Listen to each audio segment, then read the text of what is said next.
अभी तक वहाँ असेंबली में कश्मीरी पंडितों की कोई सेल नहीं थी, कोई बोल ही नहीं सकता था।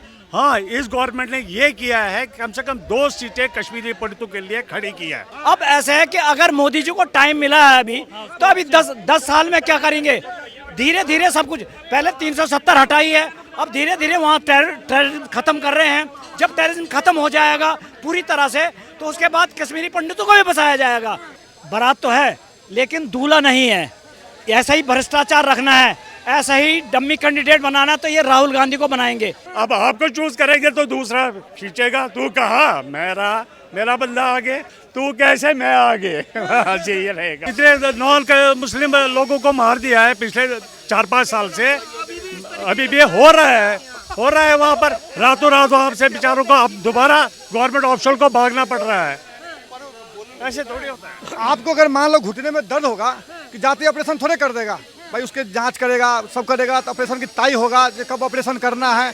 जाते थोड़े नहीं कर देते ऑपरेशन, वक्त लगता है। अभी 2 लाख एकड़ जमीन को वहाँ से छुड़ाया है, वहाँ की माफिया से छुड़ाया, अलगाववादी से 2 लाख एकड़ जमीन को छुड़ाया है। वहाँ की सरकार है, अभी बीजेपी सरकार ने छुड़ा के रखा है।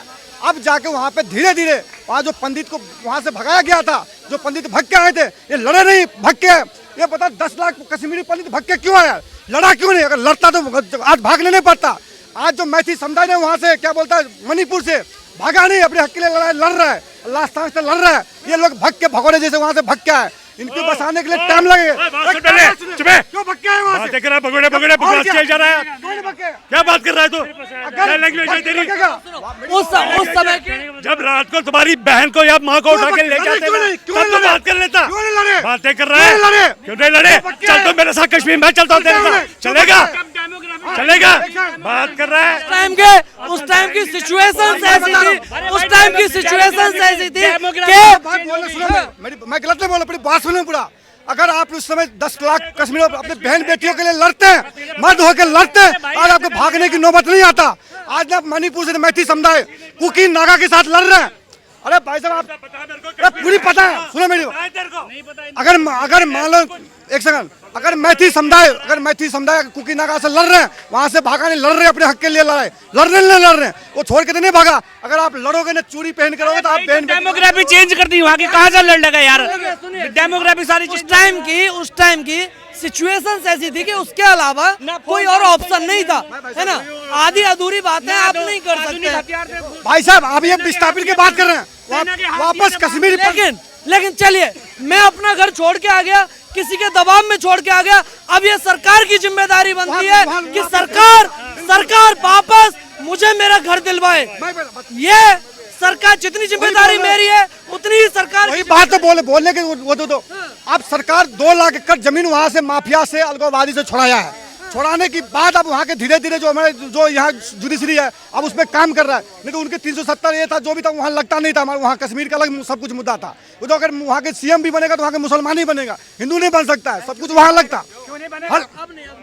पहले की बोल रहा हूँ भाई साहब, मेजॉरिटी उनकी थी, इस वजह से वही बन रहे थे। वो है 4 करोड़। ये जो 10 लाख पता है तुम्हें? पता ही नहीं कश्मीरी पंडितों की आबादी कितनी थी। कश्मीरी पंडित 7,86,000 कुल निकले हैं। 10 लाखों से वो है मेजॉरिटी, वो है 4 करोड़। 4 करोड़ में 7 लाख कहाँ दिखते हैं? पता है तुम्हें? जब तुम्हारे घर के अंदर 10 लाख आदमी पहुंचेंगे ना, तो उनसे लड़ेगा कि अपनी माँ बहन को बचाएगा। तू कह रहा है पगोड़े कर रहा था, घर छोड़ गई। भाई साहब कह रहे थे कि 370A हटा दी, उससे कुछ नहीं हुआ। ऐसे है कि 70 साल से उन्होंने धीरे धीरे अपना कब्जा करा, टेररिज्म में फैलाया। 70 सालों में उन्होंने टेररिज्म फैलाया और धीरे धीरे कश्मीरी पंडितों को दबाना चालू करा। अब ऐसे है कि अगर मोदी जी को टाइम मिला है अभी, तो अभी 10 साल में क्या करेंगे? धीरे धीरे सब कुछ, पहले 370 हटाई है, अब धीरे धीरे वहाँ टेररिज्म खत्म कर रहे हैं। जब टेररिज्म खत्म हो जाएगा पूरी तरह से, तो उसके बाद कश्मीरी पंडितों को भी बसाया जाएगा। ये मतलब कोई पॉलिटिक्स नहीं चल रहे हैं। अभी उनको टाइम ही कितना हुआ? 70 साल कितना बड़ा टाइम होता है इसको टेररिज्म को खत्म करना। उन्होंने क्या करा? कश्मीरियों को घेरना चालू करा और हमारी गवर्नमेंट कुछ नहीं बोली, कांग्रेस कुछ नहीं बोली।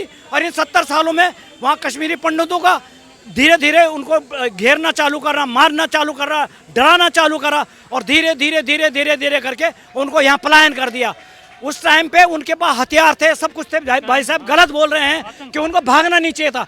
ऐसे में अगर मेरे पास भी 10 आदमी अगर हथियार वाले आ जाएंगे तो मैं अकेला क्या करूंगा, मुझे भागना पड़ेगा।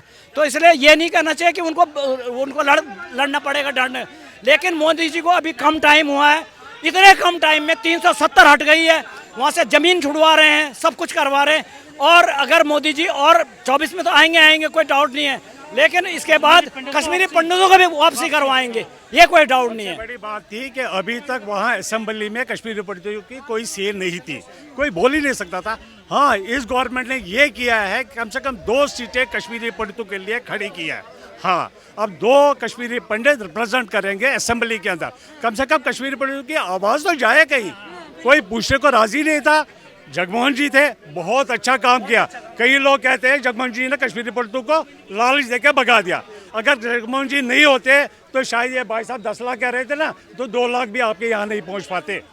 ये उनकी वजह से जो कश्मीरी पंडित बचे हैं वो यहाँ दिल्ली या और भी किसी जगह आए हैं। इसलिए गया था वहाँ से। तो जब उन्होंने ये किया, अगले दिन अपने राजीव जी बैठे थे यहाँ दिल्ली में, उन्होंने जाके उनको टर्मिनेट कर दिया, वहाँ गवर्नर हटा दिया उसको।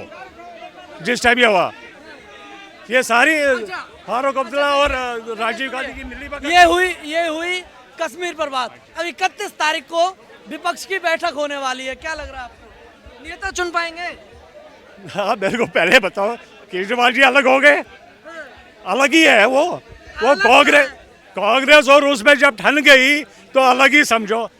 अब ये बनाएंगे, अब ये उसको बनाएंगे बिहार वाले भाई को, नीतीश जी को, उधर दीदी है वो बनेगी, राहुल भैया तो है ही, वो तो नंबर 1 पे चल ही रहे हैं। अब किसको बनाएंगे, पहले इनको एक बॉक्सिंग कंपटीशन करना चाहिए, जो विजेता होगा वही लीडर बनेगा। सबसे बड़ी बात तो यही है। अब देखो क्या होता है 31 को, इसके बाद तो वहाँ बेंगलोर में भी है ना एक और, 13 तारीख या 18 तारीख को, आज न्यूज़ में देखा मैंने, एक और है वहाँ। यहाँ से निकल जाएंगे जो बचेंगे, कितने अभी 26-27 है ना, उसमें 2-3 निकल गए। अब ये मुंबई का हो जाएगा तो इसमें करीब 15-16 बचेंगे। 15-16 देखो बेंगलोर में कितने बचते हैं फिर। इतने सारे नामों में से चूज कर लेंगे क्या? अब ये चूज करने वाली बात तो है अल्लाह, अब आपको चूज करेंगे तो दूसरा खींचेगा, तू कहा मेरा बंदा आगे। अब यही है ना, अब 26 में किसी के पास, तूने क्यों कहा मैं ये रहा। हाँ, तू कैसे मैं आगे, यही रहेगा। देखो, मैंने पहले भी कहा था कि बारात तो है लेकिन दूल्हा नहीं है। तो अगर ये इन्होंने एक, जैसे मनमोहन सिंह को एक डमी कैंडिडेट को पहले भी बिठाया था, अगर इन्होंने ऐसा ही भ्रष्टाचार रखना है, ऐसा ही डमी कैंडिडेट बनाना, तो ये राहुल गांधी को बनाएंगे, क्योंकि इनको मौका मिल जाएगा भ्रष्टाचार का, हर चीज़ का करने का। तो इसको राहुल गांधी को बिठाएंगे ये, और जैसे मनमोहन सिंह चुप बैठा रहा वैसे ही। अदरवाइज इनमें कोई पीएम लायक भी नहीं है और ना ही इनमें से कोई बनेगा। अगर जैसे भाई साहब ने कहा कि अगर कोई बन भी गया तो टांग खिंचाई होएगी, कोई कहेगा मेरे पास 36 MLA है, कोई कहेगा मेरे पास 25 MLA, उसको बनाएंगे, फिर उसका वही हाल करेगा, गवर्नमेंट गिरती रहेगी। जैसे इन्होंने अटल जी को गिरा दिया था तो वैसे ही गिरती रहेगी, इसका कोई वो नहीं है। मतलब स्टेबल सरकार नहीं बनाएंगे, अगर सरकार है ही नहीं, स्टेबल सरकार है ही नहीं है, आपस में ये लड़ेंगे। मतलब आप ये मान रहे सरकार में आ रहे हैं ये लोग? नहीं, सरकार में नहीं आ रहे, मैं कह रहा हूँ अगर बन गए तो। आप पूछ रहे हैं अगर बन गए तो, अगर गलती से आ गए तो, पहली बात तो कहीं टिकेंगे ही नहीं। मतलब